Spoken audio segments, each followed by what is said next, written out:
Everyone, welcome and welcome back to my channel. I know guys, आप लोग गालियाँ देंगे मुझे कि मैं 2 दिन फिर से गायब थी।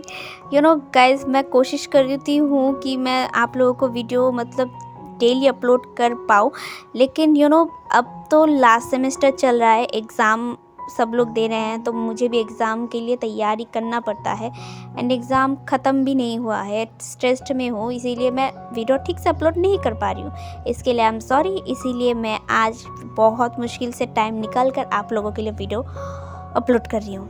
प्लीज़ लाइक ज़रूर करना यार, मेरी मेहनत लगती है यार, रिकॉर्डिंग करो, एडिट करो, फिर जाके वीडियो अपलोड करो। बहुत मुश्किल से मैं वीडियो अपलोड करती हूँ आप सभी के लिए। एंड ये मेरा विश है, मेरा हॉबी है, मैं इस फंक्शन को कभी नहीं छोड़ सकती। ये मेरा एक फेवरेट कैरेक्टर है, 2 मेल कैरेक्टर जो मुझे बहुत पसंद है, इसीलिए मेरे पास जो भी स्टोरी, जो भी दिमाग में है, मैं वही आप सभी को सुनाती हूँ। प्लीज़ गाइस, आप लोग पसंद करते हो, मेरे चैनल पर बहुत सारे लोग देखते हैं बट लाइक नहीं करते गाइस। मैं भी कोशिश करती हूँ कि आप लोगों को मैं खुश कर पाऊँ, तो प्लीज़ वीडियो को लाइक किया करिए और सब्सक्राइब भी किया करें, ठीक है। चलिए, सेल्फ प्रमोशन बहुत हो गया, अब स्टोरी की ओर आते हैं। तो पिछले पार्ट में हमने देखा था हमारे 2 मेन लीड्स जो पास्ट में बिछड़ गए थे, लेकिन आज भी बिछड़े हुए ही हैं, क्योंकि दोनों 2 अलग अलग सिटीज़ में रहते हैं। दोनों की अलग अलग कहानी है, दोनों की अलग अलग लोगों के साथ मुलाकातें हैं, लेकिन एक दूसरे से अभी तक मुलाकात नहीं किए हैं। सोचना ये है कि दोनों की मुलाकात होगी कैसे। पिछले जन्म में बिछड़े हुए वो रिश्ते क्या इस जन्म में मिल पाएंगे। प्यार करते हैं एक दूसरे से, क्या नफ़रत भी उस प्यार को ढल पाएगा, या फिर नफ़रत को हटाकर प्यार जीत जाएगा। सवाल तो ये बहुत है, लेकिन इस सवाल को कभी आंसर मिल पाएगा, यही तो इस स्टोरी का मेन पॉइंट है।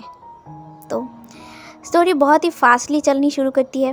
विंग जो बीजिंग आ चुका था एंड बीजिंग आने के बाद वेनिंग के साथ मुलाकात करने के बाद वेनिंग को मदद करने के लिए वेनिंग के साथ वो बार में काम करता है। जी हाँ, वेनिंग बार में काम करता है, वहीं पे वो पार्ट टाइम जॉब करता है एंड वहीं से गुजारा कर लेता है। एंड बीजिंग में जो बार्स है वहाँ पे अच्छा खासा कमाई हो जाता है, तो विंग भी वहीं पे काम करता है एंड यहाँ पे वो इंटरव्यू देने की कोशिश भी करता है। बहुत सारे इंटरव्यू वो उसने दिया है, लेकिन अभी तक कोई जवाब नहीं मिला है। तकरीबन वो 5 इंटरव्यू दिए हैं, क्योंकि उसे ना भरोसा नहीं हो गया है, क्योंकि वो 50 इंटरव्यू दे चुका है, इसीलिए वो नहीं चाहता है कि अब एक से रिजेक्ट हो जाए तो दूसरा वाला ऐसा वाला हो जाए, तो वो नहीं चाहता था, इसीलिए वो 5-6 इंटरव्यू पहले ही दे चुका है एंड अभी तक उसे कोई जवाब नहीं मिला है। एंड सेकेंडली, यहाँ पे आने के बाद, यानी कि बीजिंग आने के बाद उसके बहुत सारे फ्रेंड्स बने हैं, जैसे नी हुसैन, म्यान म्या एंड शाओशिया। वैसे मैं एक चीज़ बता दूं आपको, शाओशिया को आपको याद रखना है, क्योंकि शाओशिया का कैरेक्टर इस स्टोरी में बहुत ज़्यादा है, क्योंकि जो दोनों की कहानी है, दोनों की कहानी में आई मीन विंग और वांगजी की कहानी में शाओशिया की बहुत बड़ा रोल होने वाला है, तो प्लीज़ इसे मत भूलना, ठीक है। चलिए स्टोरी पे आते हैं। तो इतने सारे फ्रेंड्स भी हो गए हैं एंड विंग थोड़ा खुश होने लगा है, क्योंकि यार फ्रेंड्स अगर साथ हो तो सभी खुश हो जाते हैं, तो विंग भी खुश है। ऐसे ही वेनिंग के साथ काम करता है एंड कभी कभी हैंग आउट करता है फ्रेंड्स के साथ। ऐसे ही उसके दिन गुजर रहे थे, आगे पीछे नहीं देख रहा था कुछ भी, बस अपना काम करता था एंड फ्रेंड्स के साथ हैंग आउट करता था। हाँ, उसके अभी भी इंटरव्यूज़ देता था अभी भी, लेकिन अभी थोड़ा रिजेक्ट हो रहा है, 2-1 में रिजेक्ट हो रहा है। तो ये जब उनके फ्रेंड्स जो म्यान म्या और जो शाओशिया और जो वेनिंग, न्यू हसन ये सुनते हैं ना, तो उन्होंने सोचा कि अब विंग के लिए कुछ करना तो चाहिए। तो म्यान म्या ने कहा, कोई बात नहीं, हम लोग कोशिश करते हैं, तुम्हारे लिए एक जॉब शायद हम ढूंढ पाएँ। तो ये सुनकर विंग ने कहा, अरे तुम्हें ये परेशानी लेने की ज़रूरत नहीं है, मैं कोशिश कर रहा हूँ ना।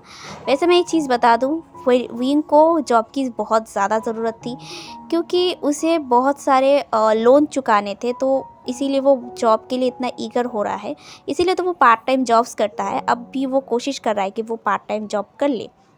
पार्ट टाइम जॉब कर ले एंड जॉब मतलब ऐसे भी इंटरव्यू के थ्रू वो एक कंपनी पे जॉब कर पाए। Sorry to background noise, please ignore करें। And back to the story. तो वो ऐसे ही जॉब मतलब इंटरव्यू ढूंढ रहा है, ऐसे भी मतलब कोशिश कर रहा है। अब रात का वक्त दिखाया जाता है। रात में सब लोग कैफ़े पे बैठे थे, जैसे विनिंग, विंग, म्यान म्या और नी हुसैन। वो सब बातें कर रहे थे, हैंग आउट कर रहे थे। आज शाओशिया नहीं आई थी क्योंकि आज उसका काम था, इसीलिए वो नहीं आ पाई। वो लोग ऐसे ही बातें कर रहे थे और विनिंग कहता है जो विंग को क्या मतलब विंग को पूछता है कि वे मास्टर वे आप क्या मतलब जॉब के बारे में कुछ पता चला कि आपको जॉब मिला है या नहीं। तो ये सुनकर विंग उदास होते कहता है नहीं, मैंने कितनी सारे एप्लीकेशन दिया है बट अभी तक किसी का भी रिप्लाई नहीं आया। तो ये सुनकर विंग मतलब विनिंग भी उदास हो जाता है। जब मतलब जॉब की बात विंग और विनिंग कर रहा था ना, तब म्यान जब ये सुनता है तो कहता है तुम्हें जॉब की ज़रूरत है। ये सुनकर विंग कहता है हाँ मुझे जॉब की ज़रूरत है। तो ये सुनकर म्यांमार है ना, वो कहती है ये इडियट तुम मुझे पहले क्यों नहीं बोले, मेरे पास एक जॉब है और जूनियर डिज़ाइनिंग का। शाओशिया और मैं जिस कंपनी पे काम करते हैं शाओशिया का ही वो कंपनी है, लेकिन मैं वहाँ पे काम करती हूँ। वहाँ पे एक जूनियर डिज़ाइनर की ज़रूरत है। अगर तुम चाहो तो वो पोस्ट तुम्हें मिल सकती है अगर टैलेंटेड हो तो।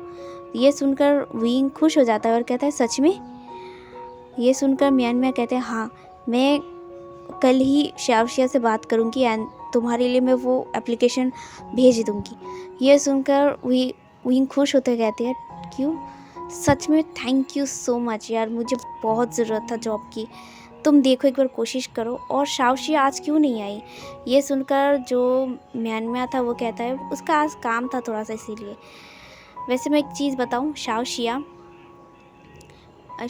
एक कंपनी का मतलब ओनर ही है क्योंकि उसका फादर उस कंपनी का ओनर है। हाँ वो जॉब करती है उस पर क्योंकि जो शाओशिया की डैड है वो शाओशिया को मतलब नॉर्मल से मतलब ज़ीरो से लेकर ऊपर लेके जाना चाहती थी, तो इसीलिए उसे पहले जॉब देकर देखना चाहती थी कि आखिर उसमें कितना कैपेबिलिटी है। तो इसीलिए शाओशिया भी उसकी कंपनी में ही काम करती है।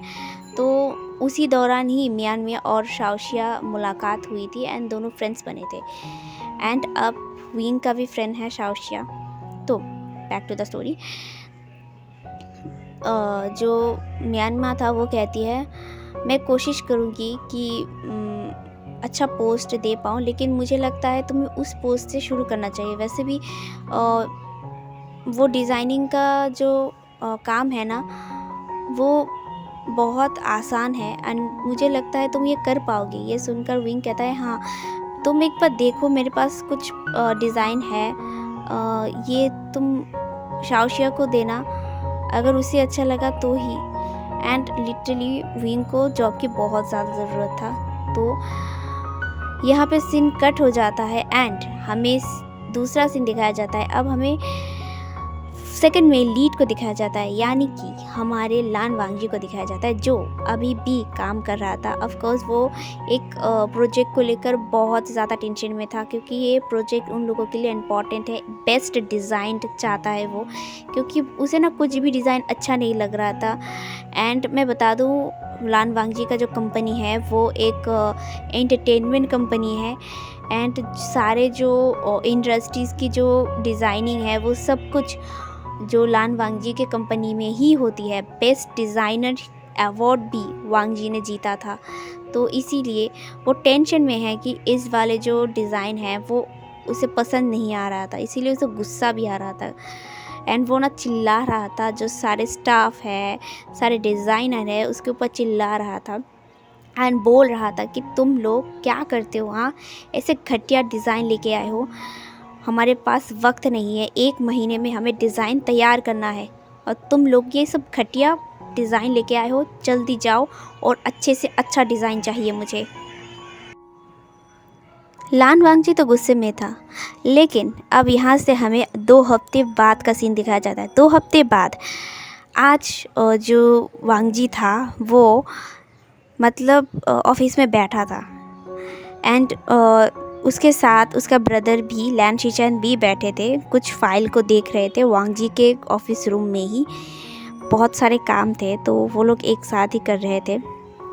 तभी रूम में कोई एंटर करता है, जिसे देखकर दोनों ही खड़े होते हैं एंड खड़े होकर बो करते हुए कहते हैं, अंकल आप अचानक यहाँ आए हैं बिना बताए। ये सुनकर जो लैन चिरैन थे वो उन लोगों को देखकर कहता है, हाँ मुझे तुमसे कुछ बात करनी है वांग जी। ये सुनकर वांग जी कहता है, अंकल क्या बात करनी है, आप आइए पहले बैठिए। ये सुनकर जो लैन चिरैन थे ना, वो बैठते हैं। बैठने के बाद कहते हैं, वांग जी मैंने देखा है तुम बहुत दिनों से ही अकेले हो, परेशान रहते हो, तो मैंने तुम्हारे लिए एक डेट अरेंज किया है। ये सुनकर वांग जी क्या आँख इतनी बड़ी बड़ी हो जाती है और वो अपने अंकल को देखते हुए कहता है, क्या कहा आपने, डेट? ये सुनकर जो लैन चिरैन थे वो कहते हैं, हाँ और डेट तुम्हें आज शाम को ही जाना होगा।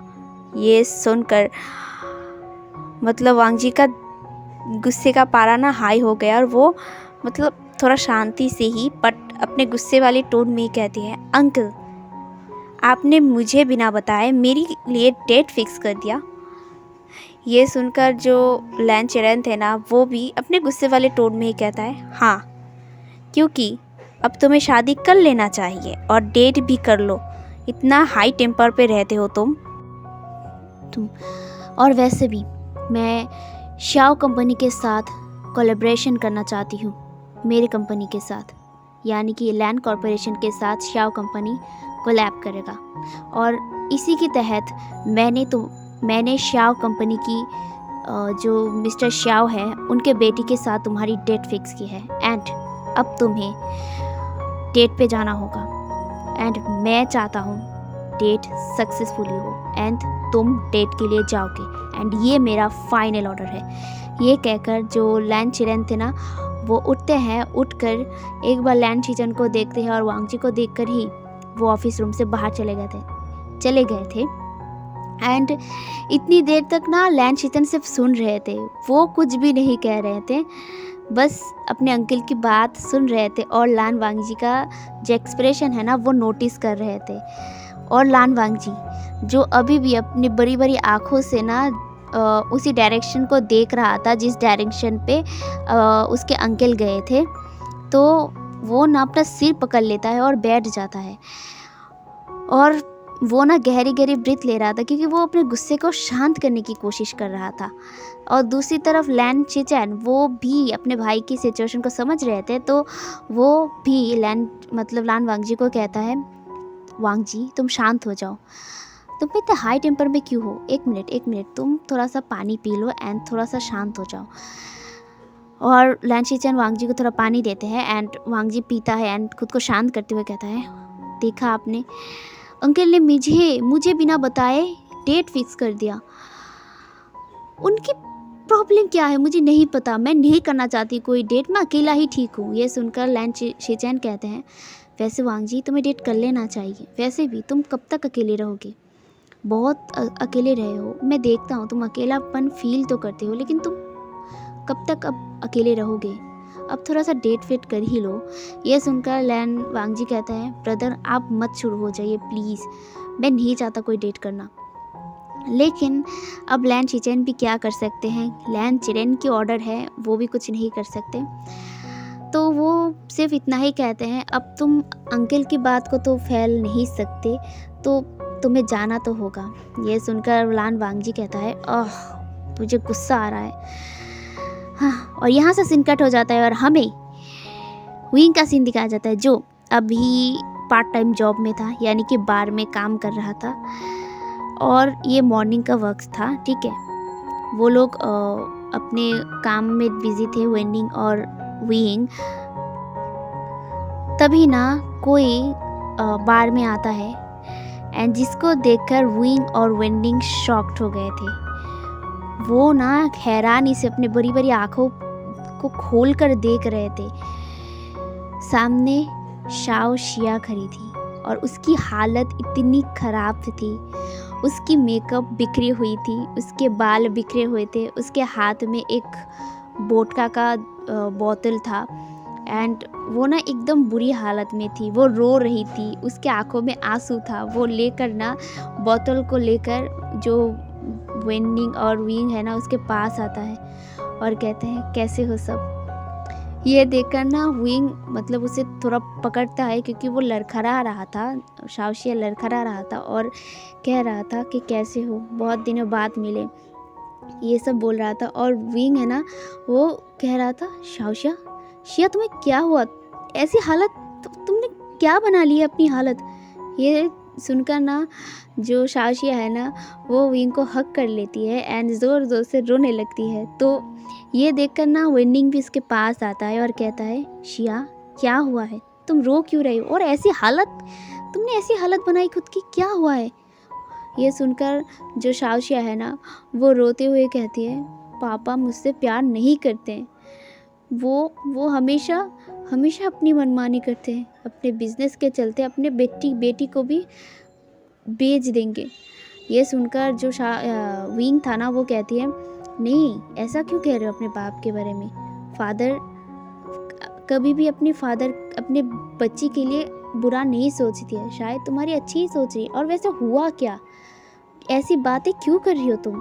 ये सुनकर शाओशिया है ना वो और ज़ोर ज़ोर से रोने लगती है और विंग का कॉलर और जो वेनिंग का कॉलर है ना वो खींचने लगती है एंड दोनों को मतलब शेक करने लगती है एंड पागल की तरह हरकत करने लगती है। वो डांस करती है, कभी रोती है, कभी हंसती है, कभी टेबल के ऊपर उठ जाती है एंड वो दोनों ना मतलब विंग और वो जो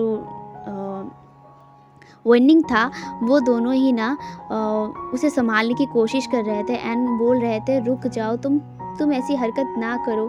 वो लोग ना पागल हो चुके हैं, मतलब जो शाओशिया है ना उसकी हरकत देखकर। ऐसे ही ना 2 घंटे बाद जाके शाओशिया शांत हुई थी एंड शाओशिया ना जो टेबल थी ना वहीं पे सो गई थी। एंड ये देखकर ना विंग शाओशिया को मतलब विंग और वेनिंग शाओशिया को उठाते हैं, दोनों ही उठाकर ना एक साइड में जो टेबल है ना वहीं पे रख देते हैं, जहाँ पे मतलब ज़्यादातर लोग नहीं रहते वहाँ पे रख देते हैं। एंड वो ना मतलब जो शाओशिया ने कांड किया था बार का वो सब कुछ संवरने लगते हैं, ठीक करने लगते हैं। ठीक करने के बाद शाओशिया के पास आते हैं और शाओशिया को पानी मार कर उठाते हैं एंड शाओशिया ना जम कर उठ गई एंड बोली क्या हुआ, बॉम्ब ब्लास्ट हुआ है क्या, कहाँ पे आग लगा है, ये चिल्ला कर उठा था। और विंग ना चिल्ला कर कहता है शाओशिया। ये सुनकर ना जो शाओशिया था ना वो मतलब हैरान हो गई एंड मतलब डर गई थी, तो वो चुपचाप हो गई एंड विंग को देखने लगी। एंड विंग है ना वो शाओशिया को देखता है और गहरी सी ब्रीथ लेता है एंड कहता है अब बताओ हुआ क्या, तुम इतनी रो क्यों रही थी, इतनी पागलों की तरह हरकत कर रही थी, तुमने वोडका पिया था, क्या हुआ बोलो। ये सुनकर जो शाओशिया है ना वो कहती है मेरे फादर ने ना मेरी डेट फिक्स कर दी। ये सुनकर जो विंग था ना वो कहता है हाँ अच्छी बात है, डेट पे जाओ। तो ये सुनकर जो शाओशिया है ना वो कहती है नहीं, मैं कोई डेट वेट नहीं करना चाहती और उसके साथ तो बिल्कुल नहीं। ये सुनकर जो विंग था ना वो कहती है क्या, किसके साथ, एंड तुम डेट करने क्यों नहीं चाहती। ये सुनकर अगर मैं मतलब जो शाओशिया था ना वो कहती है अगर मैं डेट करना चाहूँ तो उस इंसान से तो बिल्कुल भी नहीं करूँगी। ये सुनकर जो विंग था वो कहता है कौन था, किसके साथ, हंगुंजुन। ये सुनकर विंग रिपीट करते हुए कहता है हंगुंजुन, हंगुंजुन कौन है। ये सुनकर जो शाओशिया थे ना वो कहता है हाँ हंगुंजुन, लैंड कॉरपोरेशन का CEO। ये सुनकर जो विंग था वो कहता है हाँ अच्छी बात है, डेट करो एंड एक कंपनी का ओनर है तो अच्छी बात है, तुम्हारा लाइफ सेट हो जाएगा। ये सुनकर जो शाओशिया है ना वो कहता है मुझे नहीं चाहिए ऐसा कोल्ड इंसान, ये मुझे पता है ये बहुत गुस्से वाला इंसान है, हाई टेम्पर पे रहता है हमेशा।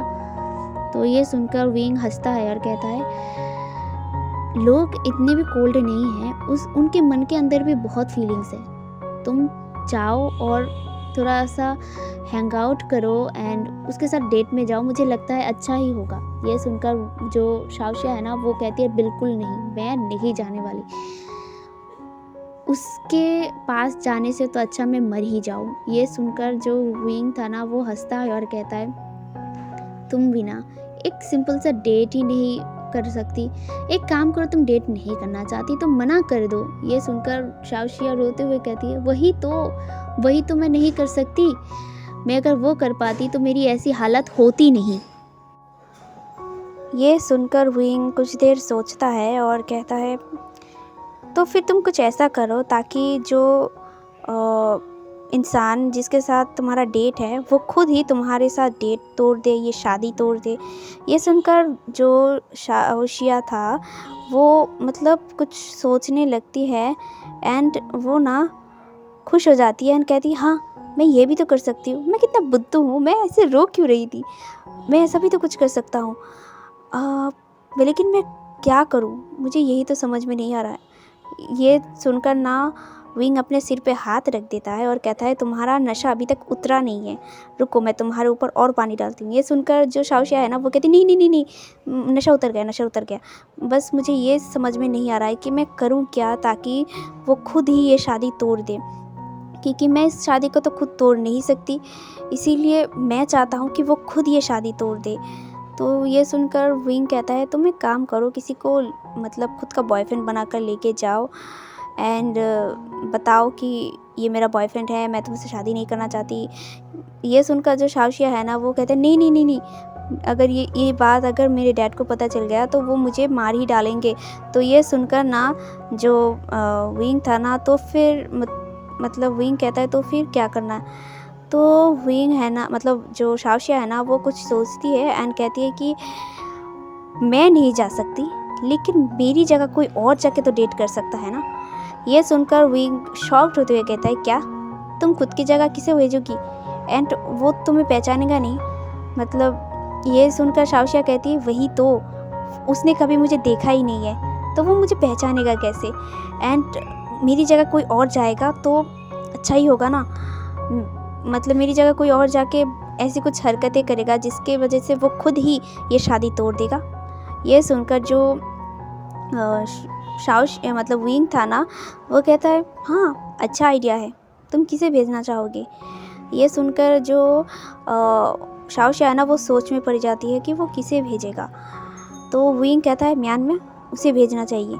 ये सुनकर जो क्या बोलती है शाओशिया कहती है नहीं मैं उसे नहीं भेज सकता, नहीं भेज सकता क्योंकि वो म्यांमार है और उसकी अगर हंगुनजुन चाहे तो म्यांमार का पूरा डिटेल्स वो ले सकते हैं और मेरा तो ऑलरेडी है, इसीलिए मेरा वो कोई भी इन्फॉर्मेशन नहीं ले पाएंगे। हाँ इन्फॉर्मेशन लेंगे तो सिर्फ मेरा ही ले पाएंगे, लेकिन उन्होंने मुझे नहीं देखा है, इसी की वजह से मैं चाहती हूँ कि मेरी जगह कोई और जाए, लेकिन मैं म्यांमार को नहीं भेज सकता। ये सुनकर विंग भी सोच में पड़ जाता है कि आखिर अब क्या करा जाए। तो मतलब अब ना जो शिया है ना वो कुछ देर सोचती है और वो ना विंग की तरफ देख रहा था, मतलब कुछ देर विंग की तरफ देखता है और वो ना हंसता है एंड अपनी भोली सी इनोसेंट सी चेहरा बनाकर विंग के पास थोड़ा खिसकता है एंड कहता है विंग क्या तुम जाओगे उसके पास। ये सुनकर विंग ना अपनी आंखें बड़ी बड़ी कर लेती है और कहता है क्या, किसके पास, कब, कहाँ, क्यों। ये सुनकर जो शाओशिया है ना वो कहती है नहीं तुम जा सकते हो हंगुनजिन के साथ डेट करने। तुम डेट नहीं करोगे, बस तुम ऐसे कुछ रिएक्ट करोगे जैसे कि तुम इंटरेस्टेड नहीं हो, तुम मतलब ये शादी करना नहीं चाहते हो, तुम इग्नोर करोगे तो शायद वो नाराज़ हो जाए एंड शादी को तोड़ दे। ये सुनकर विंग कहता है पर मैं क्यों, मैं तो एक लड़का हूँ ना एंड तुम लड़की हो, तुम मुझे क्यों कह रहे हो। ये सुनकर जो शाओशिया है ना वो कहती है अरे मैं लड़की हूँ लेकिन तुम तो मुझसे भी ज़्यादा हॉट हो, देखो तुम, तुम्हारे बॉडी को देखो, तुम्हारी स्लिम बॉडी है यार, तुम कर सकते हो। तुम्हें मैं लड़की बनाऊंगी एंड तुम्हें मेरी जगह में भेजूंगी। ये सुनकर जो विंग है ना वो डर जाता है और कहता है नहीं, बिल्कुल नहीं, मैं कोई लड़की वड़की नहीं बनने वाली हूँ, बिल्कुल नहीं।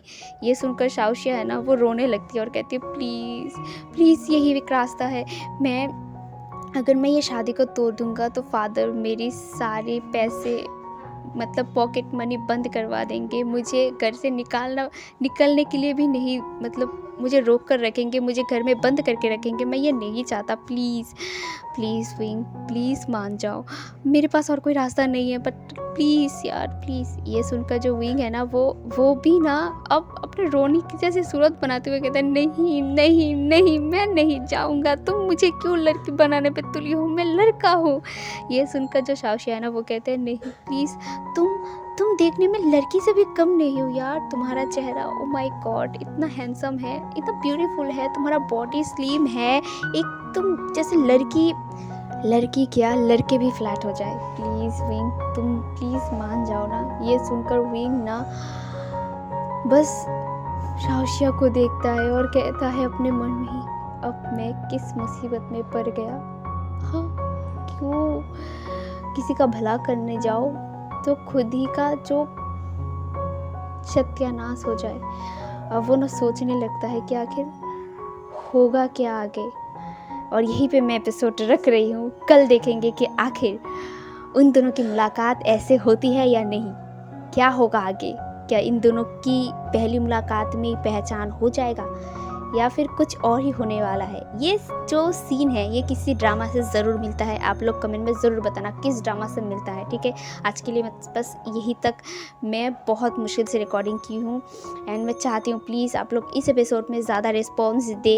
इसके बाद कल के एपिसोड में बहुत फ़न होने वाला है एंड बहुत हंसोगे आप लोग। ओके, यहीं पर रखती हूँ आज का part. Bye bye, good night.